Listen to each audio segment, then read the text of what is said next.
Jemaat Tuhan, saya persilakan untuk berdiri menghadap Tuhan dan menyembah-Nya serta memuliakan nama-Nya karena kasih setia-Nya yang besar atas kita.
Mari kita berdoa untuk memulai ibadah rumah tangga pada malam hari ini. Tuhan Allah Bapa kami yang Maha Pengasih, pada malam hari ini kami sungguh mengucap syukur karena Tuhan masih memberi kesempatan untuk kami ada sampai hari ini. Dan kalau pada malam hari ini kami mau mengikuti dan kami mau melaksanakan ibadah rumah tangga, kiranya Tuhan memberkati jemaat Tuhan yang saat ini berada di rumah masing-masing. Dan ibadah yang diadakan secara virtual ini kiranya boleh menjadi berkat buat jemaat di rumah. Kiranya Tuhan memberikan kekuatan, hikmat, dan iman yang teguh di tengah-tengah situasi pandemi COVID-19 ini, supaya iman dan percaya kami semua boleh tetap kepada Tuhan, tidak menyimpang dan tidak lewat begitu saja, tapi boleh tetap teguh berada di dalam kasih karunia Tuhan. Terima kasih Tuhan, kiranya Tuhan memimpin ibadah dari awal, pertengahan hingga akhirnya. Hanya di dalam nama Tuhan kami, Yesus Kristus, kami menyambut pimpinan Tuhan. Amin. Jemaat Tuhan, kita akan bermazmur secara berbalasan di dalam Mazmur 118 ayat 5 sampai 9. Dalam kesesakan aku telah berseru kepada Tuhan.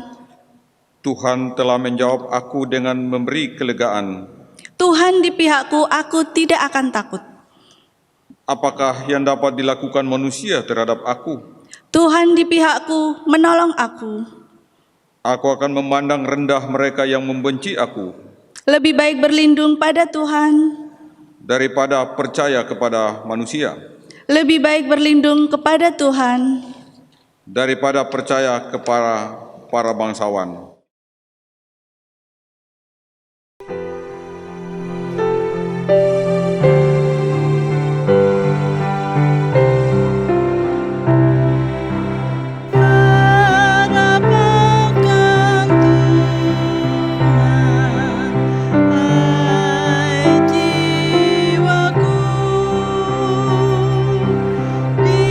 Dia perlindungan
Jemaat yang diberkati di dalam Tuhan kita Yesus Kristus, sesuai dengan ibadah pada malam hari ini, kita akan membaca dan merenungkan firman Tuhan yang terambil dari 1 Petrus 4, ayatnya yang pertama sampai dengan ayatnya yang ke-6. Namun marilah kita berdoa. Allah di dalam Yesus Kristus, Allah yang kami sembah dan kami puji, malam hari ini kami akan mengadakan ibadah rumah tangga. Tuhan, kami percaya di dalam nama-Mu Tuhan Yesus, walaupun ibadah ini dilaksanakan secara virtual, namun kami punya keyakinan bahwa Engkau selalu hadir di tiap-tiap rumah tangga jemaat. Tuhan akan memberkati kami semua ya Bapa di sorga. Tuhan juga yang akan mengartikan kebenaran firman Tuhan itu bagi hidup dan kehidupan kami. Di dalam nama Tuhan Yesus Kristus, firman yang hidup itu, kami berdoa kepada Allah Bapa di sorga. Amin. Sesuai dengan sabda bina umat pada hari ini, kita akan membacanya dari kitab 1 Petrus 4, ayatnya yang pertama sampai dengan ayatnya yang ke-6. 1 Petrus 4, ayatnya yang pertama sampai dengan ayatnya yang ke-6, demikian firman Tuhan. Jadi karena Kristus telah menderita penderitaan badani, kamu pun harus juga mempersenjatai diri dengan pikiran yang demikian. Karena barang siapa telah menderita penderitaan badani, ia telah berhenti berbuat dosa. Supaya waktu yang sisa, jangan kamu pergunakan menurut keinginan manusia, tetapi menurut kehendak Allah. Sebab telah cukup banyak waktumu kamu pergunakan untuk melakukan kehendak orang-orang yang tidak mengenal Allah. Kamu telah hidup dalam rupa-rupa hawa nafsu, keinginan, kemabukan, pesta pora, perjamuan, minum, dan penyembah berhala yang terlarang. Sebab itu mereka heran bahwa kamu tidak turut mencemplungkan diri bersama-sama mereka di dalam kubangan ketidaksenonohan yang sama, dan mereka memfitnah kamu. Tetapi mereka harus memberi pertanggungjawab kepada Dia yang telah siap sedia menghakimi orang yang hidup dan yang mati. Itulah sebabnya, maka Injil telah diberitakan juga kepada orang-orang mati, supaya mereka sama seperti manusia dihakimi secara badani, tetapi oleh Roh dapat hidup menurut kehendak Allah. Demikianlah firman Tuhan pada malam hari ini. Yang berbahagialah adalah kita semua yang telah mendengar maupun menjalankannya dalam kehidupan kita hari lepas hari.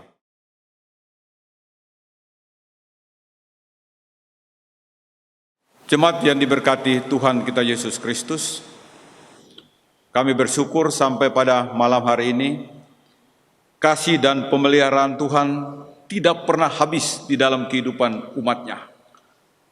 Dalam kondisi keterbatasan akibat pandemik COVID-19 yang menguasai hampir 200 negara di seluruh permukaan dunia ini, bahkan di tengah-tengah bangsa ini pun kami mengalami hal yang sama. Tetapi keterbatasan itu tidak membatasi berkat Tuhan di dalam kehidupan jemaat sekalian. Malam hari ini, Bapak Ibu yang diberkati di dalam Tuhan kita Yesus Kristus, kita masih diberikan kesempatan oleh Tuhan untuk bisa membaca, merenungkan firman Tuhan. Sesuai dengan pembacaan malam hari ini, 1 Petrus 4 ayat 1 sampai dengan ke-6, di situ kami mengambil suatu judul yang berjudul Siap Menderita. Kata siap menderita, kalau kita renungkan, mempunyai makna yang paling dalam. Saya percaya bahwa penderitaan itu sendiri bukan satu kebaikan, juga bukan tanda kebaikan yang suci. penderitaan bukan satu cara untuk memperoleh sesuatu dari Tuhan, ataupun bukan suatu cara untuk mengalahkan kedagingan. Sedapat mungkin, Bapak Ibu, kita harus berusaha untuk menghindari penderitaan. Sedemikian, seharusnya demikian. Kristus juga menghindari penderitaan. Kecuali, Bapak Ibu, kecuali kalau itu merupakan tuntutan kepatuhan kepada Allah Bapa yang mengutus Dia. Kita bisa mengingat bagaimana Kristus menghindari penderitaan itu ketika Dia bergumul semalam suntuk di Taman Getsemani. Lukas 22 ayat 42 mengatakan demikian. Ya Bapa, jika Engkau mau, ambillah cawan ini daripadaku, tetapi bukanlah kehendakku, melainkan kehendak-Mu lah yang terjadi. Jemaat yang diberkati di dalam Tuhan kita Yesus Kristus, sesuai dengan topik yang akan kita renungkan bersama, di sini Rasul Petrus memberikan suatu tulisan kepada 5 jemaat di 5 provinsi yang berada di Asia Kecil. Sekarang adalah wilayah Turki. Kenapa Rasul Petrus harus memberikan hal tersebut kepada jemaat di 5 provinsi tersebut? Tujuannya satu, Petrus ingin memberikan semangat kepada jemaatnya. Tujuannya apa, Bapak Ibu? Agar dia memberikan semangat itu. Tujuannya agar mereka harus bersiap-siap untuk bisa menghadapi suatu bentuk kekuasaan yang jahat. Bukan kekuasaan yang hanya jahat, tetapi kekuasaan yang otoriter di bawah pemerintahan Kaisar Nero. Konon umat Tuhan akan menghadapi suatu bentuk penindasan dan pembunuhan yang dilakukan oleh Kaisar Nero pada saat itu. Untuk menghadapi tersebut, umat Tuhan agar tetap tabah. Umat Tuhan agar tetap setia. Dan lebih daripada itu, umat Tuhan agar tetap bersukacita. Pertanyaannya bagi kita bersama, dalam situasi yang demikian, Petrus tetap memberikan semangat dan dia memompa semangat umat Tuhan agar tetap bersukacita. Ada apa dengan itu? Pertanyaannya bagi kita bersama. Karena dalam kondisi demikian, umat Tuhan itu tidak sendirian. Karena iman di dalam Tuhan Yesus itu akan selalu hadir bersama-sama dengan mereka. Bapak Ibu yang diberkati di dalam Tuhan kita Yesus Kristus, dalam konteks 1 Petrus ini pun, Petrus ingin memberikan suatu bentuk pandangan kepada jemaat di 5 provinsi tersebut. Saya mencatat ada beberapa hal. Yang pertama, dia ingin memberikan nasihat Kristiani yang menuju kepada aspek moralitas tradisional. Pemahaman aspek moralitas tradisional adalah pemahaman yang dalam bentuk konteks hubungan yang sangat internal antara Tuhan dan umatnya. Ini penting Bapak Ibu. Kalau bukan Tuhan, kami percaya bahwa jemaat-jemaat itu tidak akan mampu mengalami tekanan yang sedemikian berat. Yang kedua, Bapak Ibu, dalam konteks 1 Petrus 4 ini juga,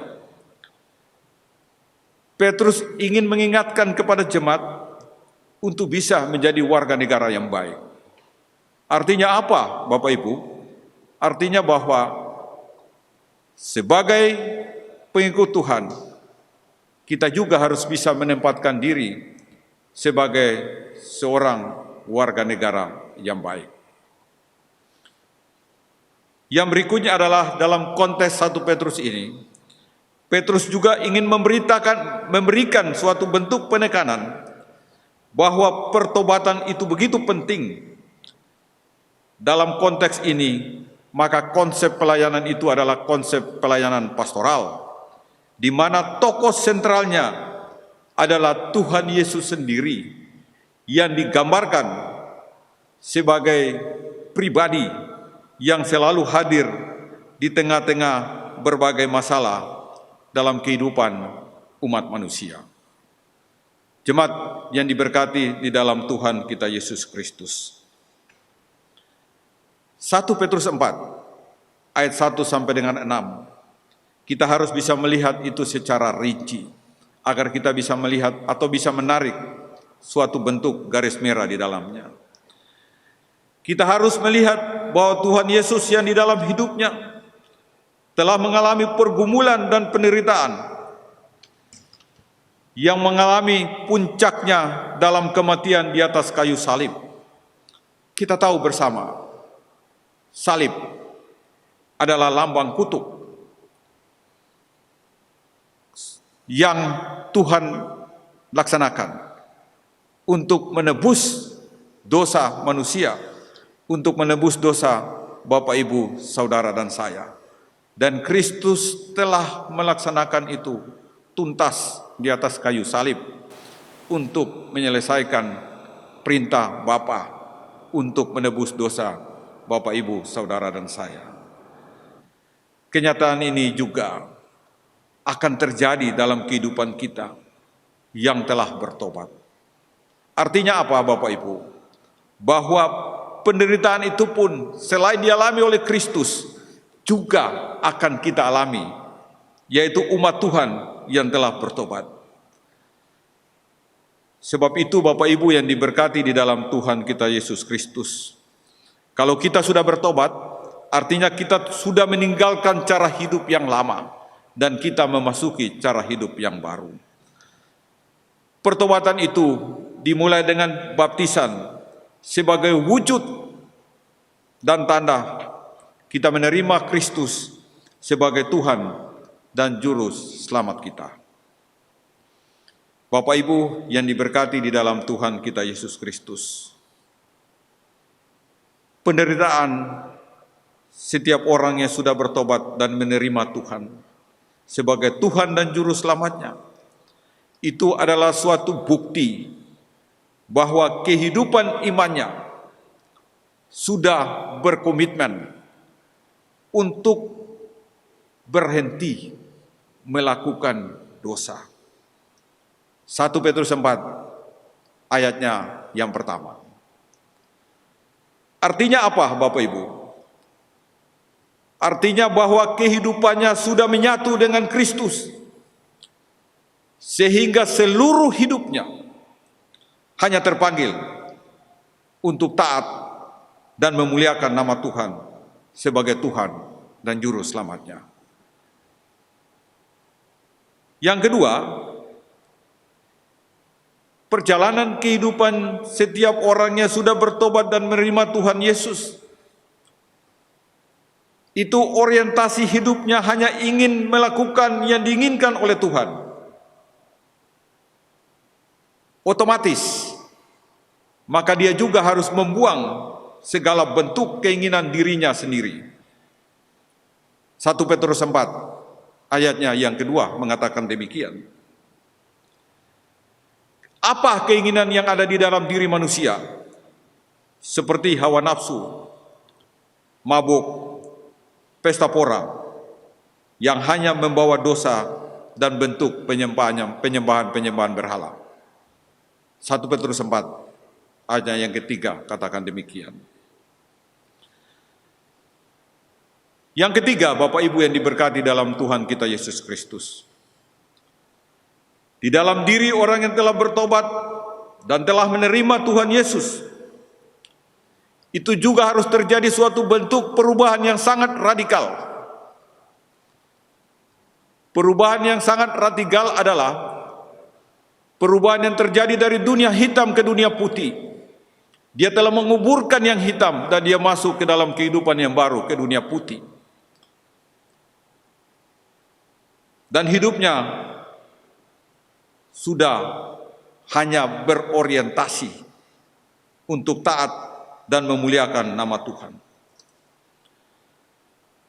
Dalam case atau kondisi inilah, kadang-kadang bisa membuat orang menjadi heran dan juga bertanya, bahkan juga mungkin curiga bagi mereka yang hidup dalam kondisi kedagingan. Hal ini yang terjadi karena mereka yang masih belum bertobat pasti tidak akan mau melakukan suatu bentuk perubahan radikal, karena mereka masih terkungkung dalam kehidupan yang lama. Ini yang harus kita hilangkan sebagai seorang pengikut Tuhan sejati. Bapak Ibu yang diberkati di dalam Tuhan kita Yesus Kristus, perlu dicatat Bapak Ibu, walaupun setiap orang yang telah bertobat dan menerima Tuhan Yesus mengalami penderitaan, namun mereka sudah memberikan pertanggungjawaban dalam hidupnya kepada Tuhan. Kesetiaannya kepada Tuhan, walaupun harus menghadapi suatu bentuk penderitaan, tetapi iman dan kepercayaannya kepada Tuhan, itulah yang menjadi pegangan hidup mereka. Itu kita bisa melihat dalam 1 Petrus 4 ayatnya yang kelima. Bapak Ibu yang diberkati di dalam Tuhan kita Yesus Kristus, setiap orang yang telah menerima Tuhan Yesus pasti Roh Kudus itu telah menyatu di dalam hidupnya melalui suatu proses awal, yaitu proses baptisan. Dan setiap orang yang telah menerima Yesus itu juga pasti hidupnya akan terarah, tidak akan menyimpang maupun tidak akan menyimpang ke kanan ataupun yang ke kiri. Tetapi dia hanya fokus kepada kehendak Allah. Dia akan tetap berorientasi untuk menjalankan firman Tuhan itu secara benar. Bapak Ibu yang diberkati di dalam Tuhan kita Yesus Kristus, pertanyaannya bagi kita bersama, apa relevansinya konteks 1 Petrus 4 ayat 1 sampai 6 ini bagi kita bersama? Siap menderita itu bukan suatu hal yang mudah, Bapak Ibu. Di sini saya coba merinci beberapa hal. Yang pertama, Bapak Ibu, kita harus berani menyatakan benar atau salah, walaupun risikonya adalah jalan hidup. Ini pilihan. Ini pilihan bagi kita bersama. Bagi orang, setiap anak-anak Tuhan yang sudah bertekad untuk mengadakan perubahan radikal di dalam hidupnya, harus ada risiko yang dibayar mahal di situ. Tetapi di balik itu, dia akan dimampukan untuk menjalankannya. Yang kedua, Bapak Ibu, risiko ini juga cukup berat. Kita harus siap dikucilkan. Dan ini banyak dialami oleh anak-anak Tuhan saat ini. Dalam karir, dalam jabatan, maupun dalam pekerjaannya tiap-tiap hari. Itu resiko Bapak Ibu. Tetapi kita harus bisa menjadi terang dan garam di mana kita berada. Ini menjadi pilihan sulit. Menjadi suatu pilihan yang tidak populer yang harus kita jalankan. Tetapi di balik pilihan yang tidak populer itu, Tuhan punya rencana untuk setiap anak-anak Tuhan menyampaikan kabar baik, berita Tuhan itu di tengah-tengah bangsa dan negara. Bapak Ibu yang diberkati di dalam Tuhan kita Yesus Kristus. Yang ketiga Bapak Ibu, kita harus bisa menempatkan identitas diri kita yang bercermin kepada Yesus Kristus, walaupun diperhadapkan dengan berbagai masalah yang kita hadapi. Identitas, harga diri Bapak Ibu, harga diri sebagai umat Tuhan itu begitu mahal.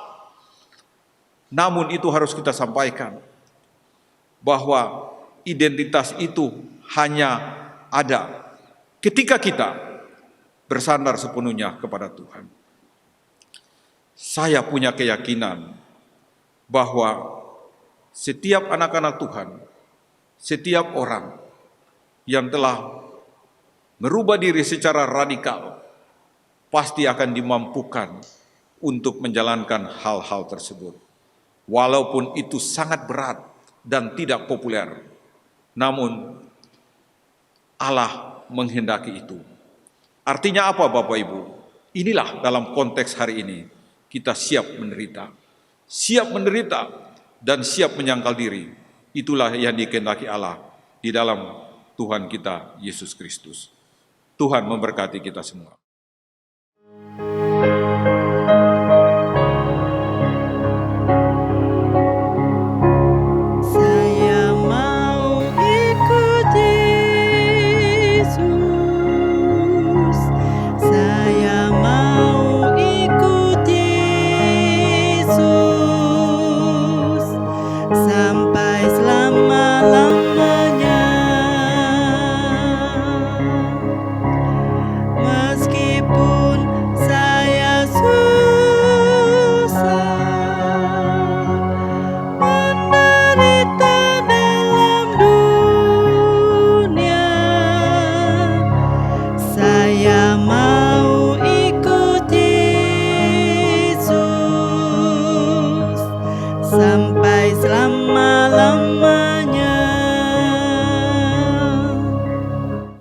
Jemaat Tuhan, mari kita berdoa.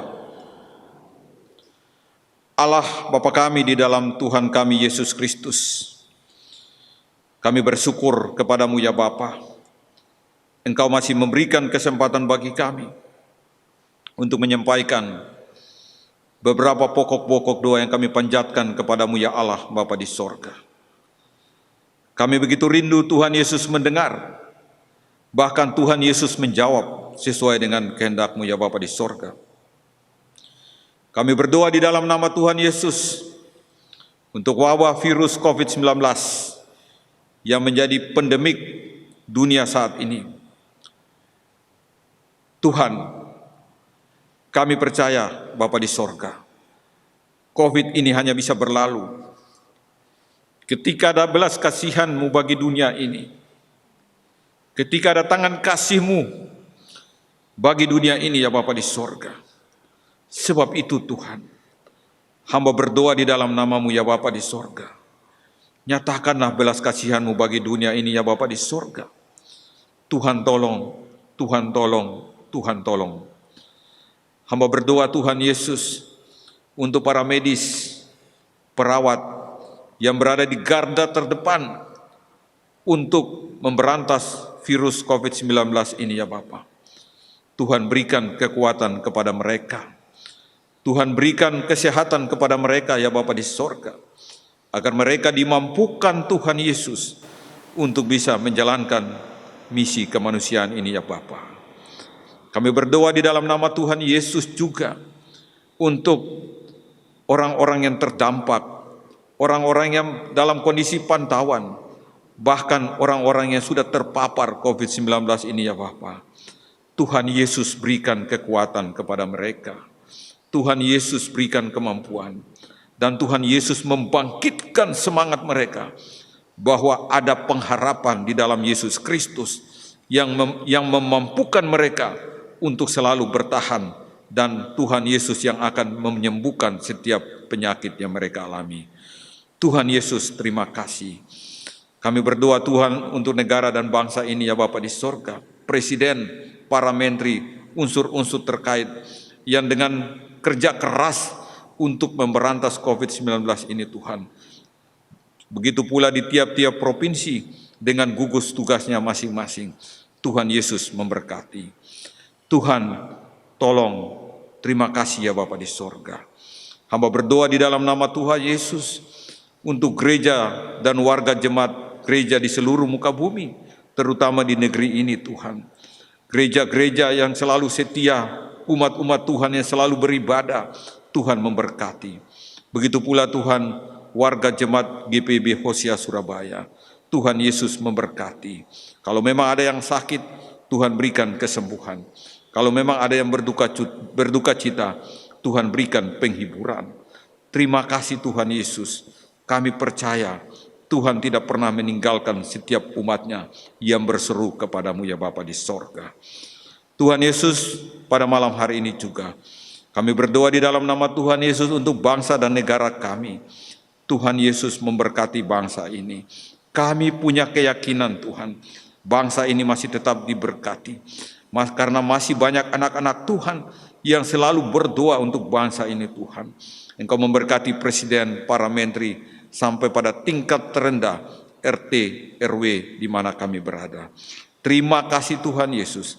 Kami berdoa di dalam nama-Mu Tuhan, seperti yang Engkau ajarkan kepada kami. Bapa kami yang di sorga, dikuduskanlah nama-Mu. Datanglah kerajaan-Mu, jadilah kehendak-Mu di bumi seperti di sorga. Berikanlah kami pada hari ini makanan kami yang secukupnya, dan ampunilah kami akan kesalahan kami, seperti kami juga mengampuni orang yang bersalah kepada kami. Dan janganlah membawa kami ke dalam pencobaan, tetapi lepaskanlah kami daripada yang jahat.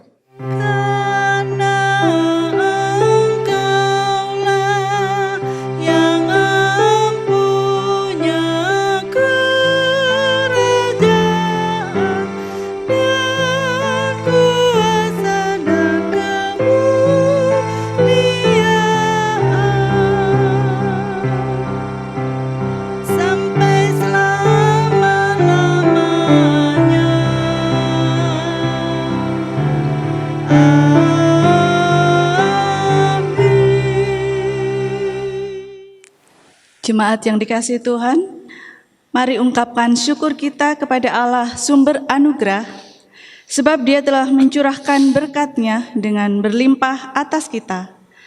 Tembangkanlah pujian, haturkan persembahan, biarlah seluruh hidup kita terarah bagi kemuliaan nama-Nya. Tuhan memberkati kita dengan persembahan yang kita berikan.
Syukur atas bunga mawar harum indah tak terperi. Syukur atas awan hitam dan mentari berseri. Syukur atas suka duka yang Kau beri tiap saat, dan firman-Mu-lah pelita agar kami tak sesat. Jemaat Tuhan, mari kita berdoa untuk persembahan kita pada malam hari ini. Kita berdoa secara bersama-sama. Ya Tuhan, terimalah persembahan syukur dari umat yang telah Engkau selamatkan ini. Jadikanlah persembahan syukur ini suatu berkat bagi pelayanan kasih dan keadilan. Amin. Jemaat yang diberkati di dalam Tuhan Yesus Kristus, kita akan kembali ke rumah kita masing-masing. Kita percaya bahwa firman Tuhan yang telah disampaikan akan tetap memberikan kekuatan dalam hidup dan kehidupan kita, dalam kondisi apapun, dalam penderitaan, dalam susah, maupun dalam senang. Tuhan akan tetap memberkati kita bersama.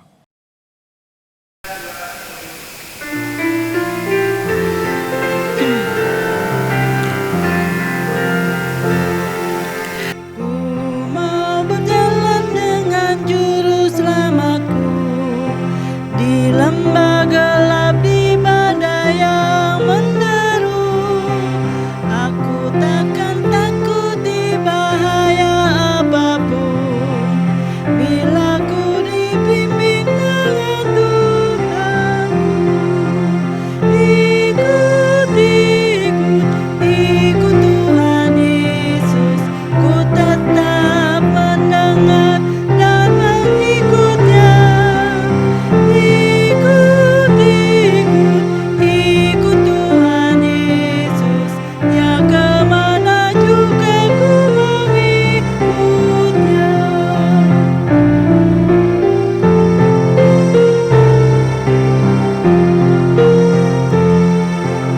Bersama juru selamat hatiku teguh, di lembah dan bukit yang perlu ku tempuh. Tuhanku membimbing aku pada jalannya, yang menuju rumah Allah yang akan. Ikut Tuhan Yesus, ku tetap mendengar dan mengikutnya. Ikut Tuhan Yesus, ya kemana juga ku mengikutnya.